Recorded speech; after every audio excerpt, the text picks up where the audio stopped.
Welcome back to show. अच्छी अच्छी खबरों के बाद अब डेफिनेटली जब हम पाकिस्तान की बात करेंगे, स्पेशली कराची की बात करेंगे, तो हमें कुछ ना कुछ ऐसी खबरें मिलेंगी जो कि निमरा हमें तंग करती हैं और दिल पे लगती हैं। इसी तरह की खबर हमारे पास इस वक्त कराची से है, जहां पे निगलेरिया ने सिंध में एक ही हफ्ते के दौरान 3 जानें ले ली हैं और ये बड़ा ही तशवीशनाक है। और जब से कोविड आया है ना, उसके बाद से अजीबोगरीब से वायरस हमें देखने को मिलते हैं। इस तरह के वायरस आ चुके हैं कि जो आपके वहमो गुमान में नहीं थे, लेकिन कोविड की वजह से अब हम हर चीज को सच्चा भी समझना शुरू हो जाते हैं। बिल्कुल ऐसे ही है। और अभी इसमें जो आप शेयर कर रहे हैं ना अमोइबा नेगलेरिया का, उसमें महकमा सेहत के मुताबिक अमोइबा नेगलेरिया से कराची में 2 और हैदराबाद में 1 शख्स इंतकाल कर गए।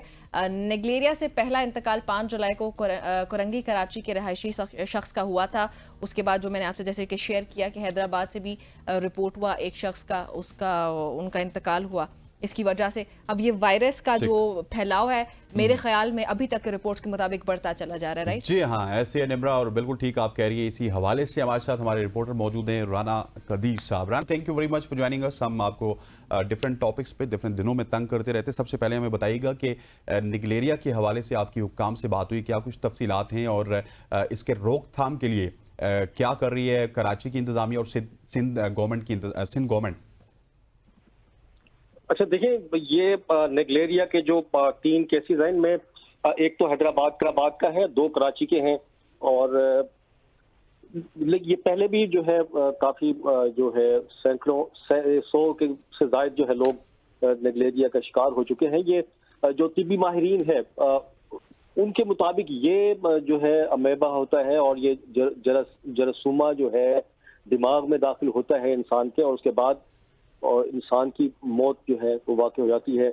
और इसमें जो है जो सिंध हुकूमत है या केएमसी है कराची की या हैदराबाद की बल्दिया और दीगर शहरों की, इनका किरदार होता है। इन्हें चाहिए कि मतलब वो इस हवाले से जो पानी है उसका मयार, एक क्लोरीन जो है उसमें कितनी होनी चाहिए, एक मयारी पानी जो है वो लोगों को फराहम किया जाए। ये जिस तरह से तिब्बी माहिरीन कहते हैं कि ये ताज़ा और गर्म पानी में जो है ये पाया जाता है। खासतौर पे अब मॉनसून का सीजन है, इसमें बड़ा खतरा होता है। जो टैंक्स हैं और ये जहाँ पर ये पानी का जखीरा किया जाता है, इनमें अमेबा की ज्यादा तादाद होने का खदशा है।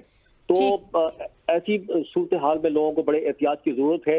और अब जो इकदाम की अगर बात करते हैं तो थोड़ी हुकूमत है, कोई भी हुकूमत थोड़ी देर के बाद जागती है, जब 2-4 अमवात अब हो गई हैं, अब थोड़ा सा जो है वो खबरें चल यही तो अफसोस की बात है अब्दुल कदीर राना के जाने इतनी ज्यादा सस्ती हो चुकी है। मयार जो है उसको सबसे पहले तो जो पानी जा रहा है ये मतलब उसके अंदर होना ही नहीं चाहिए, उसकी क्लोरीन हो उसके अंदर प्रॉपर, जो भी मतलब तिब्बी माहिरीन उसकी एडवाइस करते हैं। पानी का मयार जो है वो बेहतर करना हुकूमत की जिम्मेदारी है, लेकिन वो बाद में जानते हैं। अच्छा अब्दुल कदीर राना, आप हमारे साथ ही मौजूद है, साथ ही हमें नाज़रीन इस वक्त ज्वाइन कर रहे हैं कैसर साहब, डॉक्टर है, उनसे जानते हैं कि क्या होती है ये बीमारी, ये वायरस है क्या। अस्सलाम वालेकुम कैसर साहब।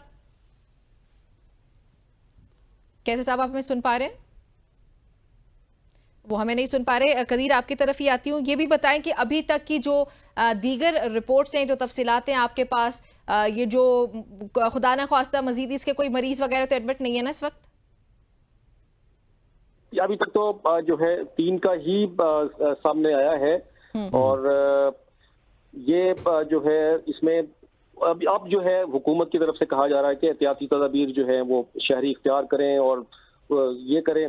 लेकिन ये पहले से जो है, क्योंकि पहले भी जो केसेस काफी तादाद में तशवीशनाक हद तक जो है पहले हो चुकी है सूरत हाल, तो ये तमाम जो है चीजें इसमें एहतियाती तदाबीर जो है वो इख्तियार करनी चाहिए। क्या एहतियाती तदाबीर बताई गई हैं, एक बार फिर से हमारे नाज़रीन को प्लीज बताएं। देखिए, इसमें जो है पानी है वो जिस तरह से मानसून है, पानी जिस तरह ये कहा गया है कि क्लोरीन शुदा पानी जो है, एक लिमिट होती है, एक मेयार होता है पानी का, वो इस्तेमाल किया जाए। और ये क्योंकि नाक के जरिए ज्यादातर जो है दाखिल होता है, तो जिस तरह वजू करते हैं या उसमें वो पानी, मतलब अगर नेगलेरिया वाला पानी है तो उसमें जाने के चांसेस ज्यादा होते हैं।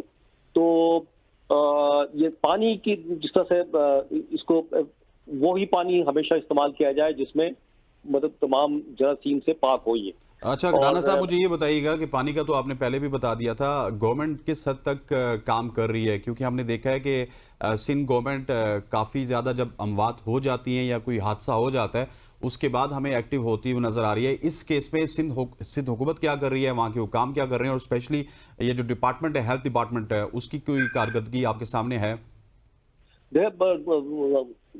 हेल्थ डिपार्टमेंट तो जो है एहतियाती तदबीर जो है वो अब जारी करना शुरू हो गए हैं। बड़ा काम लेकिन किया उन्होंने एहतियाती तदबीर जारी करके। लेकिन ये जो पानी है जो फराहम, इसके हवाले से अब कोई हमें जो है ऐसा मयारी पानी नहीं दिखाई देता। अगर कराची में जो सिस्टम है पानी के फराहमी का, वो बिल्कुल नाकारा है। जगह जगह से लाइनें फटी हुई हैं, और अभी जिस तरह से मानसून आएगा तो बारिश का पानी उसमें मिक्स होगा, तो इसके बड़े खतरनाक मतलब सूरत हाल होगी ये। अगर उसमें ये जरासीम होता है तो फिर घरों में इसी तरह का पानी जो है, जहां भी पहली बात तो आता ही नहीं है, अगर आता है तो फिर वो जरासीम ज़्यादा ही पानी मतलब सप्लाई किया जाता है। तो ऐसी सूरत हाल में जो है ये जो वाटर एंड सेवरेज कॉर्पोरेशन है, इसकी जिम्मेदारी है कि जो लाइनें हैं मतलब वो दुरुस्त करे, ताकि पानी जो है एक अच्छा पानी जो है वो अच्छा पानी जो शहरियों तक फराहम किया जा सके। अब्दुल कदीर, बहुत शुक्रिया आपका हमें अपडेट करने के लिए। नाज़रीन, ये तो नेग्लेरिया वायरस के हवाले से कुछ अपडेट्स हैं, इंशाल्लाह आपको मजीद भी इस पर अपडेट करते रहेंगे। अभी रुख करेंगे लाहौर का। हमने कुछ रोज़ पहले प्रोग्राम में, आपको याद होगा, फ्लोर मिल्स एसोसिएशन की जो हड़ताल थी उससे मुतालिक कुछ खबरें शामिल की थी। अभी फिलहाल पाकिस्तान फ्लोर मिल्स एसोसिएशन और हुकूमत के दरमियान डेडलॉक खत्म हो चुका फाइनली, और उसके बायस पाकिस्तान फ्लोर मिल्स एसोसिएशन ने हड़ताल 10 रोज़ के लिए मौखर कर दी है। अभी ख़त्म करने का ऐलान नहीं हुआ, ये जो वर्ड मैंने इस वक्त बोला है, मौखर की गई है।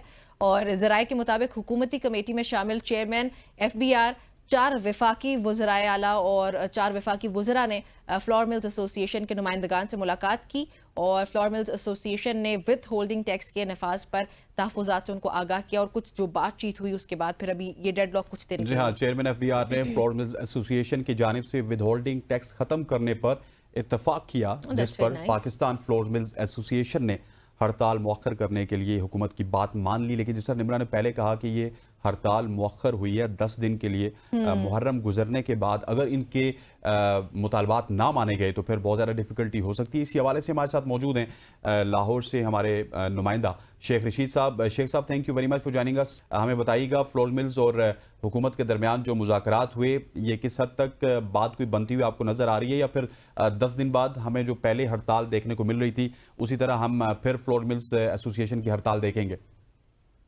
जी बिल्कुल, आपने दुरुस्त फरमाया कि वे जो होल्डिंग टैक्स जो कि पाकिस्तान की तमाम फ्लोर मिलों पर 5% आयद किया गया था, और 2.5% जो है 2.5% जो है वो कस्टमर से जो जिस सार्वजनिक आटा फितन है उस पर आयद किया गया था। मगर इसके खिलाफ पाकिस्तान फ्लोर मिल्स एसोसिएशन ने हड़ताल का ऐलान किया है। हड़ताल जब चौथे रोज में दाखिल हुई तो लाहौर समेत पंजाब और दीगर सूबों में जो है वो आटे का बहरान पैदा हो गया था। आटे की दस्तयाबी जो थी वो नामुमकिन होती हुई नजर आ रही थी, जिसके बाद वज़ीर आज़म पाकिस्तान ने इसका नोटिस लिया और एक कमेटी बनाई, और कमेटी बनाने के बाद जैसे आपने फरमाया कि उसमें FBR के चेयरमैन वफाकी वज़ीर कानून आज़म नज़ीर तारड़ और वफाकी वज़ीर ममलकत अली परवेज मलक और दीगर वफाकी वज़रा उसमें शामिल थे, जबकि पाकिस्तान फ्लोर मिल्स एसोसिएशन की तरफ से जो मरकजी चेयरमैन है आसिम रज़ा अहमद और उनके जो लीगल एडवाइजर हैं खुरम शहजाद, वो शरीक हुए। और मुज़ाकरात में ये जो बात अभी आपने फरमाई है ना कि FBR ने इत्तफाक किया टैक्स खत्म करने पे, FBR के चेयरमैन ने इत्तफाक नहीं किया। उन्होंने जो अल्फाज कहे हैं वो मैं आपको बता देता हूँ। उन्होंने ये कहा है कि हम इस पे गौर करेंगे, हमें थोड़ा सा टाइम दे, क्योंकि ये जो बजट है ये बनाया है IMF ने। ये बात सिर्फ अपोजिशन नहीं कह रही, ये हुक्मरान भी कह रहे हैं कि ये IMF का तैयार करदा बजट है, और IMF ने जितने भी टैक्सेस आयद किए हैं उस पर IMF ने इनसे ये जो है वो ऑलरेडी मंजूरी ले रखी है कि उन पर अमल दरामद 100% होना जरूरी है।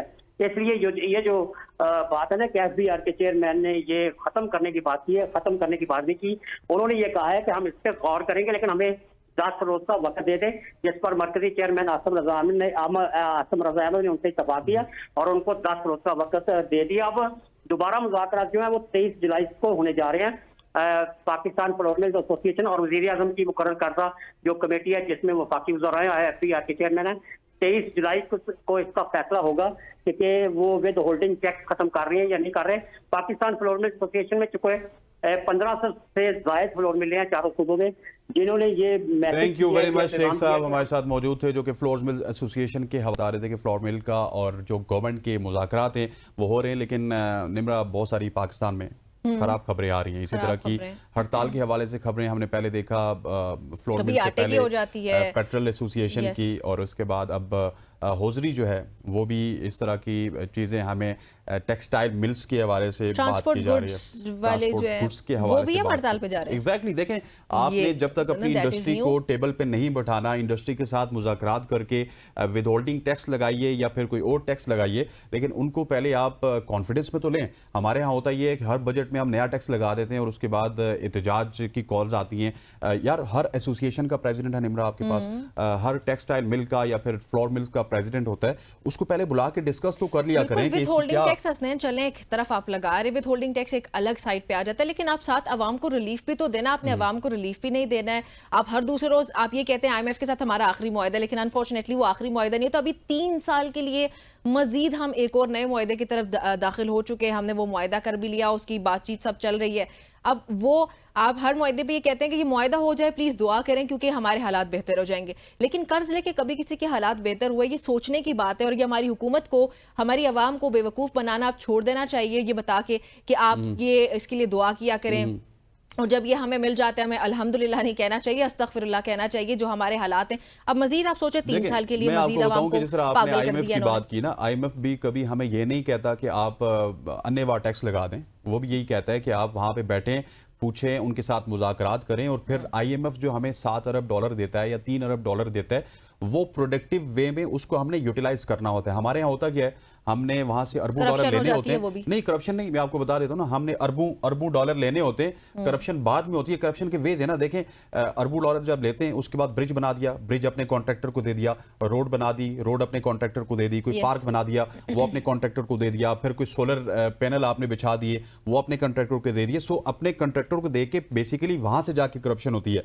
IMF ये कहता है कि आपने ये जो कर्जा हमसे लिया है इसको प्रोडक्टिव वे में इंडस्ट्री के ऊपर लगाइए, एग्रो बेस्ड इंडस्ट्री के ऊपर लगाइए, लेकिन हम उसके ऊपर रोड्स बनाते हैं, सड़कें बनाते हैं जस्ट बिकॉज कि हमने कमीशन लेनी है। ये हमारा मकसद है। वही तो मैं बता रही हूँ ना कि जितने भी प्रोजेक्ट्स जो इवन PSTP के खाते में आते हैं वो सब भी उसमें ये हो जाता है कि भाईजान वो करप्शन हो रही होती है हर जगह पे, हर ओहदे पे हर ओहदेदार जो है वो अपनी कैपेसिटी में करप्शन कर रहा होता है, वो पैसा कभी भी अवाम पे नहीं लगता।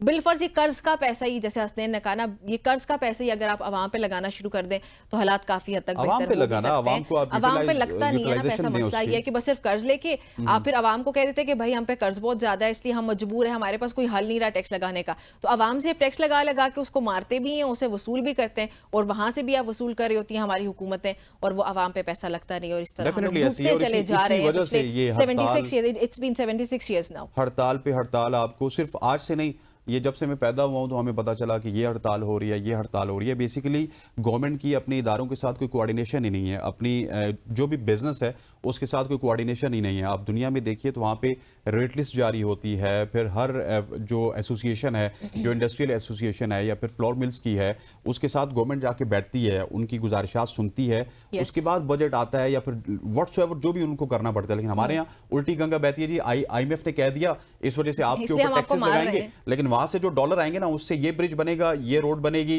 ये प्रोजेक्ट होगा, क्योंकि वो प्रोजेक्ट हमारे किसी समधी ने लेना होता है, हमारे किसी चाचे मामे ने लेना होता है, इस वजह से ये मामला हमारी अपनी इंडस्ट्रीज चल रही होती हैं, मिल्स चल रही होती हैं। खैर ये सारी सूरत हाल हम दोनों ने बड़े अच्छे अंदाज से बयान किया। अब इस पे तज्जिया लेना भी बड़ा इंपॉर्टेंट है, जो कि ब्रेक के बाद हम लेंगे। इफ्तिखार शिराजी साहब हमारे साथ मौजूद होंगे, इसलिए आप देखते रहें सबकी सोच।